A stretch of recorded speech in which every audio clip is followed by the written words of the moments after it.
Hey everybody, it's Charles from HumbleMechanic.com, and today we're talking the new Volkswagen Atlas.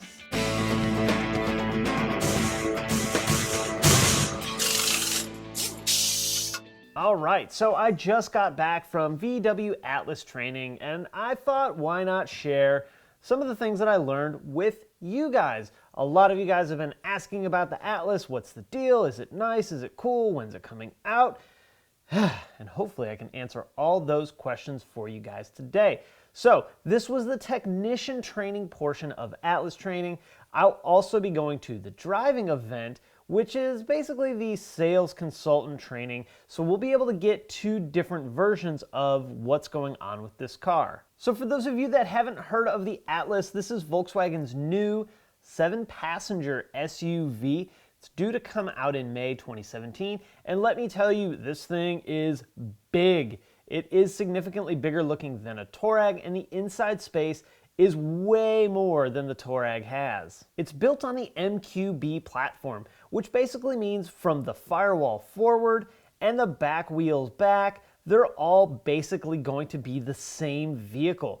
It's the middle section and certain other sections that are going to be different. The good thing about that is it sort of streamlines the build process and makes the cars much more similar rather than having a million different setups for everything. We had 3 of them at the training center. All 3 were VR6 and all 3 were 4Motion. There is going to be a 2-liter turbo option, which is 238 horsepower and 258 pound-feet of torque. There will not be a 4Motion option in the 2-liter. The VR6 you can get either 4Motion, which is all-wheel drive, or not all-wheel drive.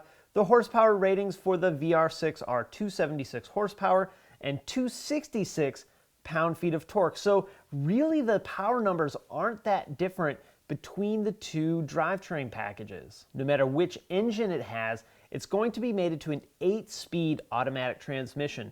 These are very similar to the 09G transmissions that's in a lot of Volkswagens right now. But it is going to be a little bit different because they added in the start-stop feature on these cars. The transmission has an electric solenoid that holds a band and keeps it in first gear, and that allows it to stop and start a lot smoother rather than having to engage and disengage the gear.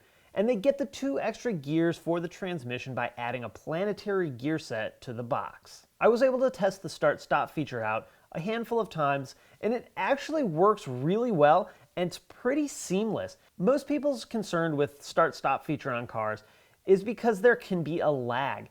And the way this works when it starts the car back up is that as soon as you start taking your foot off the brake pedal, the car starts like that. It uses the pressure sensor for the brake system in order to decide when to start the vehicle back up. So by the time you have your foot back on the accelerator, the car's already running. The only way I could really see this be an issue is if you're a 2-footed driver, and let's face it, if you're a 2-footed driver in an automatic car, you're probably going to be experiencing other issues on many different kinds of cars as well. And the car's not going to do the start-stop thing unless it's at ideal conditions. So when the car's cold, it's not going to shut off. If there's a high demand for the air conditioner or the heat, it's probably not going to shut off as well. It's only going to do this in optimum conditions. When it comes to the all-wheel drive system, it functions almost exactly like a stock Golf R. It has that Borg-Warner Halodex system in it, and it essentially functions as a front-wheel drive car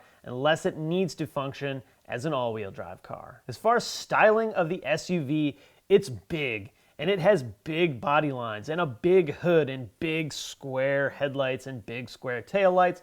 Very similar to a lot of other SUVs that it's going to be competing against in the market.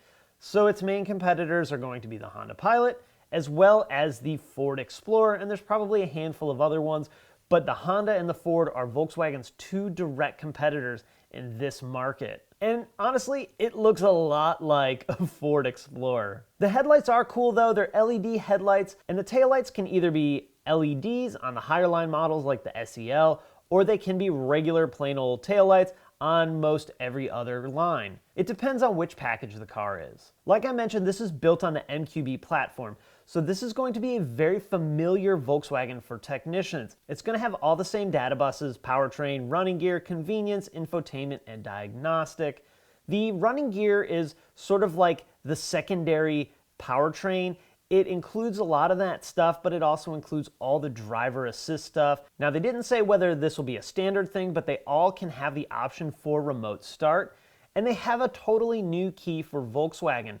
Based on the look of the key, where the key is internal of the fob, it looks like a lot of these cars may actually be push button start. So while this looks pretty similar to a Mark 7, they've done away with the flip portion of it and have the key housed inside the fob. This also does have the option for rear AC, which means it has a separate blower, a separate heater core, a separate expansion valve, and evaporator that all live right underneath the center console. And we took all that stuff apart, and it actually wasn't that bad to gain access to, which probably means we'll never have a problem with it.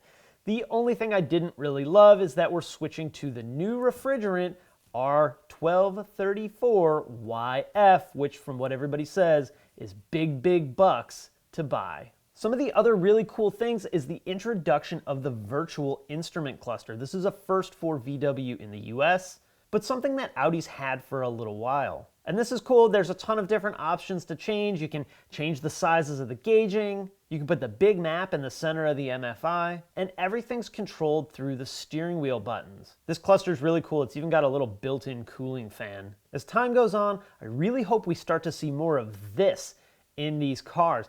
Now, at first glance, it does look like it's at a little bit of a weird angle, the way it sits in the dash, but once you're in it for a few minutes and driving it, you really don't notice that anymore, especially because as we're driving along, we shouldn't be staring down at the cluster, we should be watching the road anyway. There's also a different MIB2 radio setup. I really like this radio. First of all, the screen is huge. It's the touchscreen, very similar to the Golf family car, so as you bring your hand up to it, it recognizes it and it can change the menus. But the thing that I like the most is that there is no buttons on it. So there's no like little tiny nooks and crannies that you have to clean, but they did keep the knobs, which is a huge advantage. If you've ever had a radio that didn't have any buttons at all, no knobs, nothing to change the volume, it can be really taxing and kind of a pain to use. But the size and the clarity of this radio are absolutely fantastic. I went into this training class pretty skeptical and not very optimistic about this car. We've been told about the 7-passenger SUV and it's coming for years and years and years. This is the first thing since Dieselgate. You know, we still have that big black cloud over all of our heads at the dealership. But I have to say, I kind of like it. And I think people looking for a car in this niche are really going to like this vehicle. It's big, the room in it is fantastic.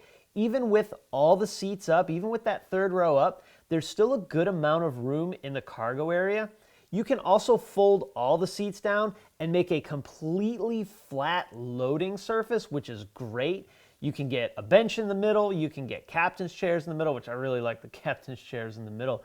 So there's flexibility and there's options, but everything does fold completely flat in order to let you to load stuff in. The other thing that I really like, especially as a parent, is the way that you gain access to the third row seating. You don't have to do one of these numbers and fold the seat up. You actually rock the whole entire seat bottom and back, which means that you don't have to screw with the car seat to let someone in the third row, which is fantastic. And of course the seat has the latch tethers so that you can lock the car seat to the seat.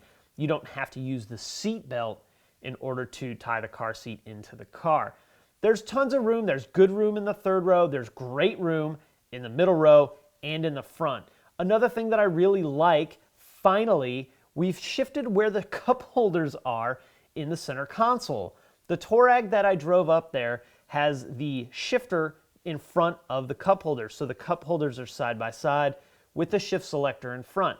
And if you're like me, you kind of rest your arm on the armrest and maybe put your palm on the gear shifter, and that's just where you sit. Well, the problem is that means if you have a drink in the cup holder, your arm is on top of the drink, and if the passenger wants to get their drink, you have to lift your arm up. They've moved the cup holders to the side, which means that no one has to have their arm laying on a drink, and your passenger doesn't have to get all weird with you that you have like your arm hanging over the lip of their cup. It's the minor things that you really focus on. So I think that was a great improvement of the center console. Not to mention that center console storage compartment is enormous. There's so much room. You could put a cooler in it, I'm just saying, and they even call it the jumbo box as the name of the component. So if you're familiar with Volkswagen, this is going to feel very close to home. Things are where they are in VWs, and everything functions like you would expect it on a Volkswagen. Now, there's a couple of things that I don't really love. To me, the styling is generic. It looks like most every other SUV out there.